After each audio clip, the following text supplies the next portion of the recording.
10월 10일 복된 이 아침 하나님께서 우리에게 주시는 귀한 말씀은 사무엘하 14장 1절에서 20절의 말씀입니다. 지금 그들에게 하나님은 없다라는 제목으로 함께 말씀 나누도록 하겠습니다. 압살롬은 도망하게 됩니다. 그술로 가서 거기에서 3년을 지내게 되는데요. 시간이 약이었던지 다윗 왕의 마음이 압살롬을 향하여서 간절하였다라고 오늘 본문은 기록합니다. 왕의 이 마음을 알아챈 스루야의 아들 요압이 압살롬을 데려올 명분을 만들어내게 되는데요. 하지만 여전히 그 계획 가운데에도 하나님은 없었습니다. 자신의 성공을 위한 계책일 뿐이었고요. 그렇게 행동할 뿐이다라는 것이죠. 이를 위해 드고아의 사람을 보내서 거기서 지혜로운 여인 하나를 섭외하게 됩니다. 그녀를 통하여서 왕에게 할 말을 일러주게 됩니다. 상주가 된 것처럼 네가 상복을 입고 기름을 바르지 말고 죽은 사람을 위하여 오래 슬퍼한 여인과 같은 모습을 하라고 요압이 말하게 됩니다.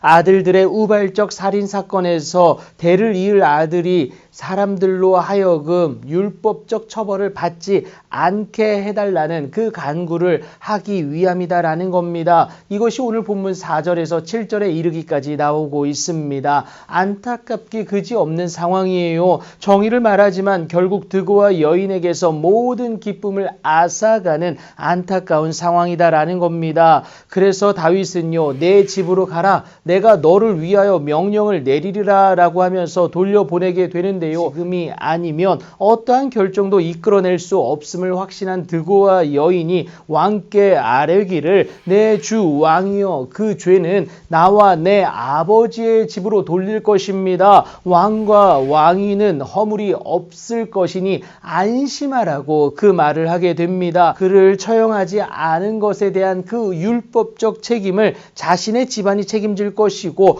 혹여라도 그렇다면 그 책임 또한 부모된 자신들에게 있다라고 다윗에게 말하고 있는 겁니다. 여하튼 드고아 여인의 확신에 찬 이 말에 다윗은 누구든지 내게 말하는 자를 내게로 데려오라, 그가 다시는 너를 건드리지도 못하게 할 것이다 라고 선언하여 주게 됩니다. 그럼에도 불안할 수밖에 없던 여인이 다윗에게 다시금 요청하는 것이 11절입니다. 구원에 대한 확언을 해주는 것도 나오게 되는데요. 하나님의 공의보다 자신의 감정에 치우친 다윗의 결정이었음을 우리가 알 수가 있습니다. 그런데 이상하리만큼 드고아 여인은 다시금 말을 이어가는데 오늘 본문 12절부터 17절입니다. 이제서야 그녀의 숨은 의도가 이것을 통해서 드러나게 되는데요. 압살롬에 대한 용서를 간구하고 있다는 것을 우회적으로 드러내고 있는 것이죠. 지혜롭기까지 한 드고아 여인입니다. 하지만 다윗도 만만치가 않았는데요. 모든 상황이 파악된 다윗이 확인차 그 여인에게 묻게 됩니다. 이 모든 일에 요압이 너와 함께하였느냐?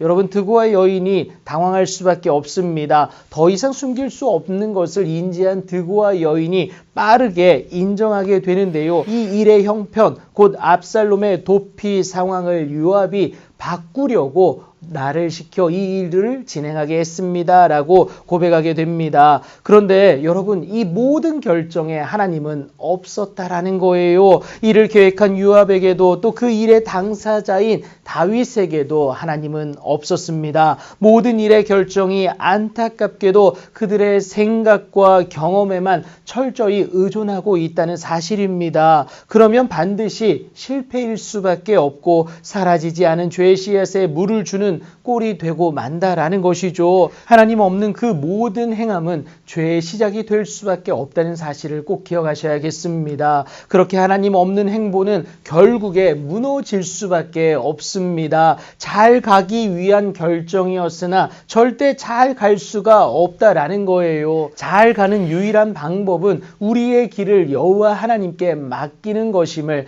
여러분 기억하시기 바랍니다. 그렇게 세상이 아닌 하나님만 의지하는 우리 삶의 모습 가운데 하나님은 반드시 이루시는 그 은혜를 더하여 주실 것이기 때문에 그렇습니다. 오늘도 그렇게 하나님을 잠잠히 기다려 내심으로 말미암아 하나님과 함께 하시고 그가 온전히 이루시는 그 놀라운 일들을 경험하시는 여러분들의 귀하고 복된 오늘이 되길 예수님의 이름으로 축복합니다.